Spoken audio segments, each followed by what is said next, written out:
What's up mga langga? Hello, good morning, good morning. Happy Friday. December 12, 2025 mga langga. So, kumusta po kayo dyan? For today's video mga langga, ang lakas naman, ang taas naman ng energy. For today's video ito mga langga ay gusto ko lang magpaliwanag ulit at sagutin ang isa sa ating mga komentor. At itatago na natin siya sa pangalang Tamednor. Tamednor ba? So, screenshot ko ang kanyang kuan mga langga. Ang kanyang Tamednor 988. I don't know kung ano tong pangalan niya, basta sa YouTube channel, sa YouTube yung pangalan niya mga langga. So nag-comment kasi siya mga langga, para siyang ito kasi siya mga langga. Talagang iba siya kung mag-comment, kay minsan nakaka-stress ba? Minsan nakaka-insulto, nakaka-giggle. Minsan okay lang din naman, pero parang nabibilang talaga siya sa mga haters and bashers namin ni Insik, no? Pero nagpapasalamat pa rin tayo sa kanya kasi kung dahil sa mga bashers counts naman kasi nanonood pa rin naman sila. Kaya ulitin ko, nagpapasalamat po ako sa inyo dahil po kahit hate nyo kami or kahit hindi nyo kami gusto, instead of manood kayo ng video, nanonood pa rin po kayo sa amin para mag-investigate sa video namin mga langga at maghanap ng butas or ng pwede i-comment na hindi maganda. Pero siguro ganyan talaga yung ganyan siguro yung abilidad ba or yung ugali ninyo. Kanang irerespeto namin yun.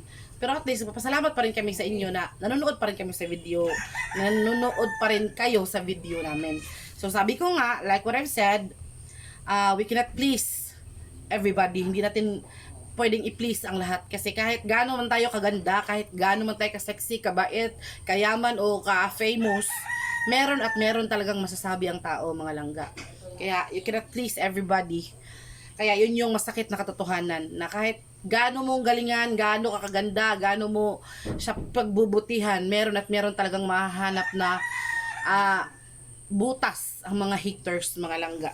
Sabi nga niya, nag-comment siya na kanang kundi daw dahil sa mga haters, wala daw langga Insik Vlog. Totoo naman po 'yun. Pero hindi niyo din po ba alam na haters also ruins people's lives. So meron ding kasi lalo na dito sa social media mga langga. Lalo na sa panahon ngayon, yung mundo ng mga tao ay umiikot sa social media.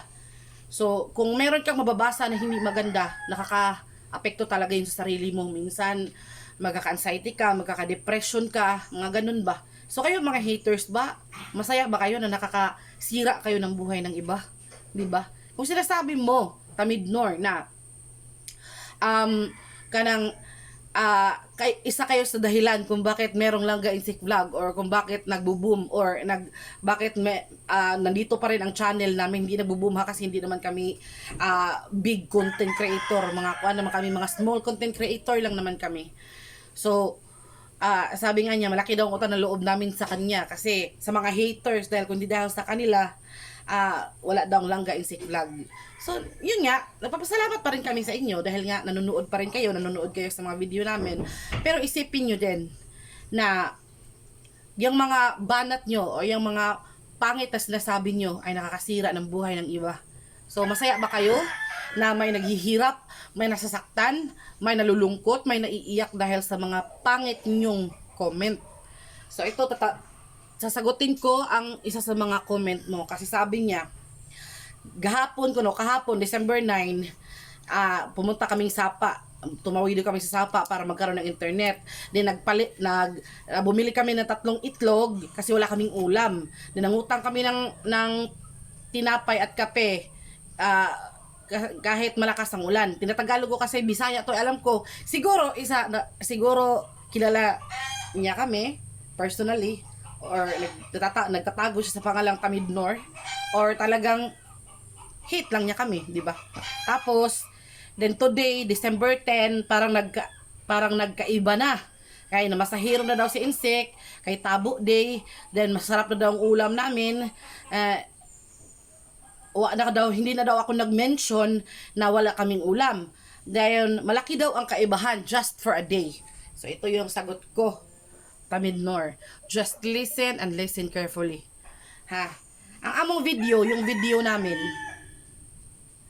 hindi lang siya ginawa namin just for 2 days or 1 day.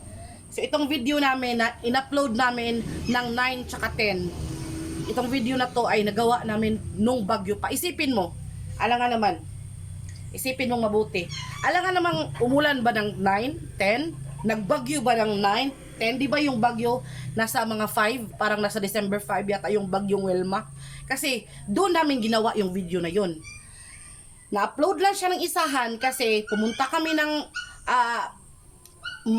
para bang yung 5 video ba or 4 na video in-upload namin ng yung ganyang ano lang, yung ganyang kanang date lang, yung ganyang sa Picha 9 tsaka Jess. In-upload namin siya ng araw na yun.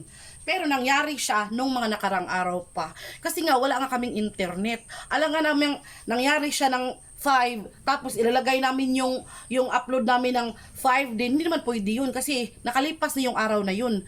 In-upload namin siya ng 9. So sa 9 namin siya in-upload pero nangyari siya nung nakaraang araw pa. 'Di ba? 'Di ba sinabi ko yun sa iyo? Siguro nga hindi ka kasi nakikinig. Ang alam mo lang maghanap ng palusot, maghanap ng butas, maghanap ng pwede mong i-comment na hindi maganda. Hindi ka nakikinig kung ano yung sinasabi ko. Or siguro, hindi ka talaga nakikinig. Nanonood ka lang, tapos nag-i-investigate ka, or na tumingin-tingin ka kung ano na naman ang pwede mong i-comment na hate. So, hindi maganda yun. So, yun ha, sa mga nagtataka kung bakit, bakit kanang 9 na, bakit nagbagyo pa sa video ni Langga. So yung video kasi namin na yun, ginawa namin nung bagyo pa. Tapos wala nga kaming internet, kaya in-upload namin isahan. Bale, gitingob ba? Kung sa Bisaya, pag itingob, inisa na namin ang pag-upload sa petsa na yun. Pero naka-schedule siya, 9, 10, 11, 12, yun, mga ganun. In-schedule siya. Hindi pwedeng nangyari sa 5 tapos nag-upload kami ng 9, pwede naming i-schedule ng 5 ulit. Hindi na pwede yun kasi nakalipas na yung date na yun. Yun mga langga. Sana naintindihan nyo. Sana naintindihan yung mabuti ang sinasabi ko. So kaya nga ako maingay sa social media mga langga. Kaya nga ako, nakikita nyo, lagi ako nagsasalita kasi gusto kong i-explain lahat sa inyo. Pero yung iba, hindi kasi nakikinig. Yung iba naman, nakikinig sila kaya alam nila kung ano yung takbo ng buhay namin. So, itong aming vlog mga langga, baka akala kasi ni Tamid Nor na nagpapaawa ako, na nag-ano ako na wala kaming ulam. Sa'yo naman talaga ang totoo. Alam nga naman sabihin ko na marami kaming ulam sa pagkain, may fried chicken, may lechon. Wala naman talaga. Ganito yung buhay sa bukid kapag bagyo. Pinapakita ko sa inyo. Yun yung gusto nyo, diba, na ipakita nyo mo langga kung ano yung buhay nyo dyan, kung paano kayo nabubuhay, kung anong mga ginagawa nyo. Kaya yun yung ginagawa ko, yun yung sa video namin, na yun lang yung ulam namin, na wala kaming ulam, kaya nagkape lang kami. O at least hindi ako napapaawa kasi meron pa naman kaming kinakain kahit papaano. No, kaya nga nagpasalamat din ako sa mga tao na willing talagang tumulong, willing talagang magbigay. Kung ikaw Tamid Nor, hindi ka part sa mga taong generous, so wag ka na lang wag ka na lang mag-hate bitaw, wag ka na lang mang-bash. Kasi kahit sabihin mo na hindi ka basher, kahit tingnan mo or i-review mo lahat ng comment mo sa video namin, lahat yun pang iinsulto, lahat yun masasakit. Kaya nga, sinasagot kita ngayon. Kaya nga ini-explain, itong video na to, hindi ko ito ginawa para dahil galit ako or dahil whatsoever, dahil gusto kong mag-revenge, gusto kong gumanti. Hindi, gusto kong ipaliwanag. Kasi si Ma'am Tamid Nor or Sir, lalaki ka man o babae ka, siguro babae ka dahil napakatakles ng yung dila. Gusto niyang malaman, kaya pinapaliwanag ko mga langga. Or baka meron din sa inyo na nagtataka kung bakit petsa 9 na, tapos sa video namin umuulan pa, or petsa tapos umuulan pa sa video namin, bagyo pa. Ganun talaga mga langga. Pero kapag ma-okay na ang aming internet connection dito, hindi na tayo mag late upload kasi malakas yung aming internet, yung internet talaga namin dito, yung hindi pa siya nasira, malakas talaga. Updated ako kung kailan ko video, doon ko din i-upload. Kaso lang ngayon, wala kaming internet connection. Ilang ulit kong binalik-balik talagang sabihin sa inyo, wala kaming internet connection. Kahit nakita nyo yung video namin na pumunta pa talaga kaming bayan ng madaling araw para lang talaga makapag-upload. Yun, dahil wala po kaming internet connection dito sa amin, sa bukid, sa bahay namin. Meron naman sa iba, wifi, piece wifi, pero hindi rin kayang mag-upload. Kaya kapag pumunta kaming bayan or pumunta kami sa ibang lugar na may malakas na signal, yung 4 na video na yun, isahang upload ko na yun, sa araw na yun. I-schedule ko na lang siya. Kung kailan, like for example, nagawa ko ang video na yun ng Pitcha Web, Pitcha 5, tapos nag-upload ako ng Pitcha 9 kasi yun lang ng araw na yun nakita ako ng wifi na malakas. So, doon ko i-upload sa date na yun. Hindi ko pwedeng i-upload sa Pitcha 5 pa na kasi nakalipas na yun hindi na siya pwedeng mag-rewind. So, sa date na yun ko na ina-upload kahit nakalipas na pangyayari, at least nakikita nyo na yun yung nangyari sa amin nung bagyo, di ba? Diba yun yung gusto nyo na ipakita kung ano yung buhay namin, panahon ng bagyo, kung paano kami nabuhay, kung ano yung kinabubuhay namin, yun yung mga ano nyo, mga request niyo kaya pinapakita namin sa inyo mga langga. So sana naman, kung wala kayong ibang makomment na maganda, kasi sabi ni Tamid Nor na proud siya sa sarili niya, na kahit basher siya, kahit hater siya, nakakatulong siya sa mga content creator na gaya namin. Dahil kumikita daw kami. Totoo naman yun, meron namang, kapag hindi nyo, lalo na kapag hindi nyo in-skip ang ads, di ba? Pero, kung wala ka naman ang ibang masabing maganda, or kung wala kang, pero itong video na to, itong ano na to, nagtatanong ka, alam ko nagtatanong ka, curious ka, pero meron pa ring meron pa ring something na para bang pinapalabas mo sa comment mo na, nagpapaawa ako. Yun bang parang ganun kasi hindi kasi tayo tanga mga langga. Hindi ako tanga, hindi kami tanga. Kahit hindi kami naka college degree pero alam namin kung kailan kami iniinsulto, kung ano yung pang-insulto na yun mga langga. So, ba't natin yun hahayaan? So, sasagutin natin kung ano yung curious siya.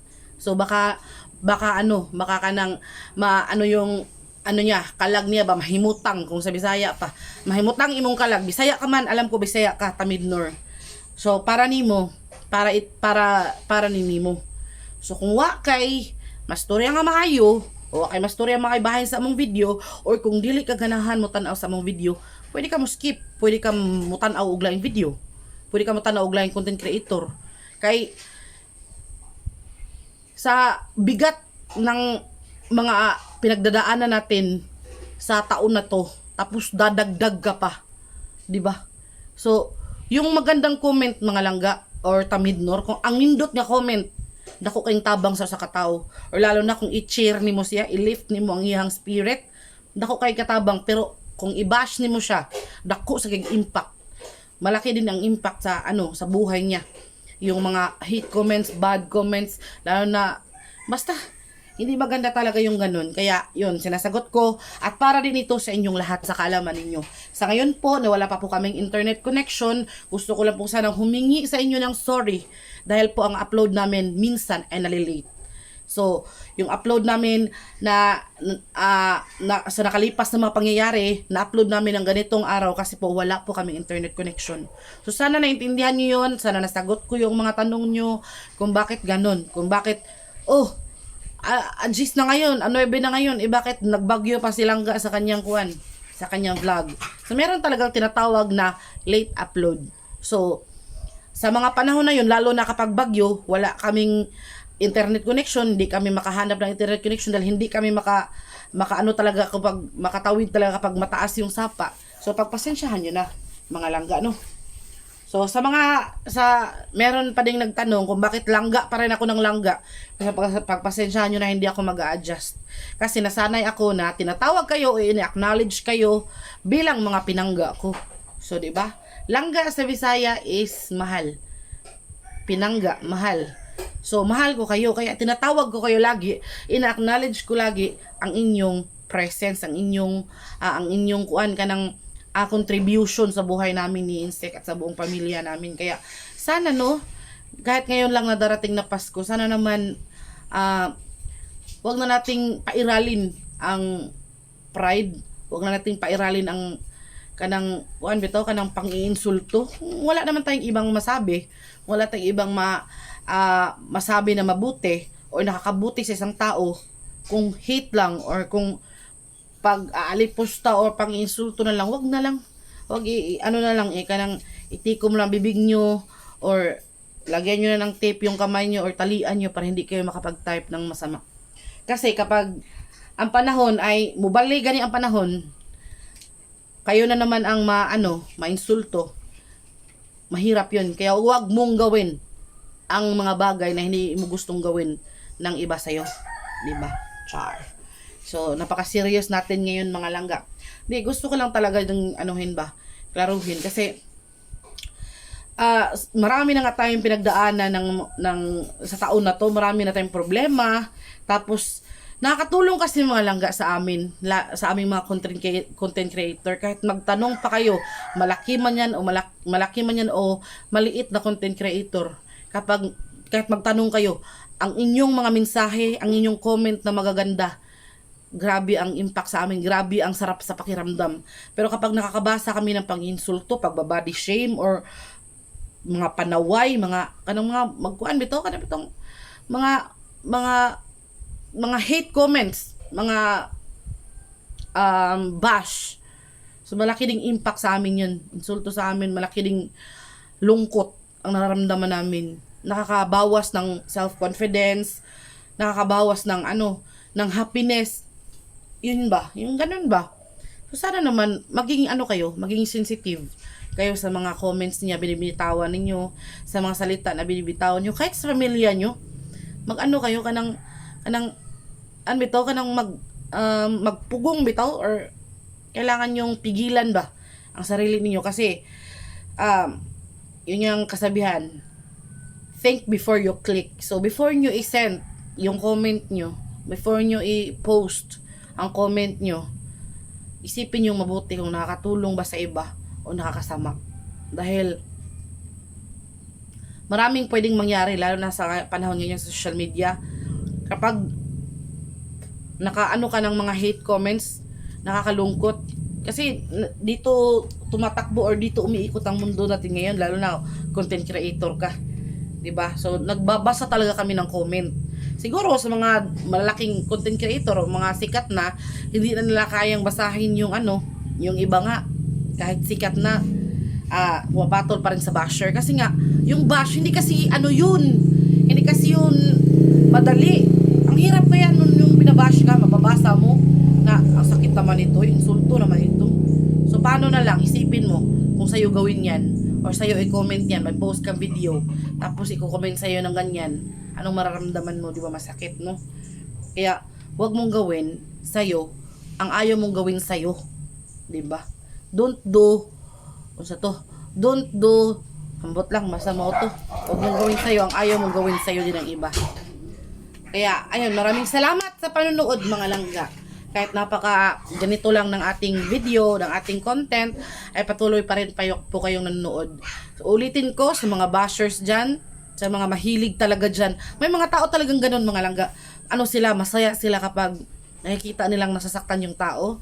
Masaya sila kapag nakikita nilang naapektuhan ka or nakahanap sila ng butas na pwede tirahin ka ng butas na yun, pwede nilang tirahin. Masaya sila sa ganun. Hindi natin sila pwedeng anuhin kasi buhay nila yan, isip nila yan, sarili nila yan. Kaya ang sa atin lang, pwede natin gawin, makiusap tayo mga langga. Maraming salamat sa inyo, sa mga bashers man o haters dyan, kasi nanonood pa rin kayo. Pero kung magko-comment na kayo ng hindi maganda or kayo, wag na lang kasi nakakaano talaga yun, nakakabawas talaga yun ng self-confidence ba. Kaya minsan parang na tayo, baka na bang mawala natin ng ganang mag-vlog kasi kung mababasa mo lang naman hate, pero kung isipin ko naman, marami pa din naman nagmamahal sa amin ni Insik. So kaya patuloy pa rin ako sa pag-vlog. Hindi pa rin ako sumuko or tumigil. Kasi nga, hindi lang naman bashers ang nanonood. Meron pa rin namang mga love kaming ni Insik. Lalo na sa mga mahal nating solid subscribers sa Langga Insik Vlog. So ulitin ko, maraming salamat sa inyo. Yung mga silent viewers, kahit hindi kayo nagko-comment, kahit hindi kayo hindi kayo nagpapaabot ng inyong mga komento, alam ko mahal na mahal nyo kami. Kaya thank you very much from the bottom of our hearts. So ngayong Pasko, palaganapin natin ang pagmamahalan, pagkakaisa, ano ba yun? Yung pagbibigayan, yun yung dapat nating palaganapin, hindi yung hatred, hindi yung revenge, yung mga ganun ba, hindi yung ganun kasi masasayang lang ang buhay natin. Life is too short, kaya huwag nating sayangin ang buhay natin sa galit, sa revenge, sa lungkot, sa mga insecurities. Huwag nating sayangin kahit gaano man sila kagaling, kayaman, kaganda. Meron naman tayong sariling atin. Kaya ayun mga langga, maraming salamat. Thank you ulit sa panunood ng video namin. Uulitin ko, today is December 12, 2025. So, simula ngayon, ang video namin, ilalagyan na namin ng petsa at saka date. Kasi, petsa, date at saka day. Araw tsaka petsa. Para hindi kayo malito. At si Tamid Noor, hindi din malito si Tamid Noor. So, shout out din sa'yo, Tamid Noor. Baka nagalit ka kung hindi ka namin pansinin. Kaya, ayun, shout out sa'yo. Maraming salamat ulit sa panonood and see you in our next vlog. Merry Christmas ulit. Nalalapit na ang ating Pasko. Ilang tulog na lang at Pasko na. Kaya, just give love on Christmas Day. So, thank you so much and good bless. Bye-bye! Mwah, mwah!